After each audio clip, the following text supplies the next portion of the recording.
તો સુરેન્દ્રનગર શહેરમાં ભોગાવો નદી બે કાંઠે વહેવા લાગી છે તો નાયકા ડેમના તમામ 20 દરવાજા ખોલી નાખવામાં આવ્યા છે।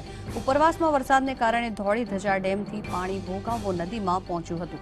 શહેરમાંથી પસાર થતી ભોગાવો નદી બંને કાંઠે વહેતા તંત્રએ શહેરને જોડતા બંને પુલ પર અવરજવર બંધ કરી છે અને પાણીની સ્થિતિ અને વહેણ પર તંત્ર નજર રાખી રહ્યું છે। તંત્ર ભલે નજર રાખી રહ્યું હોય જો કે ભોગાવો નદી સામેની તરફ 3 બાળકો ફસાયા છે જેને લઈને લોકો ખૂબ જ ચિંતિત બન્યા છે।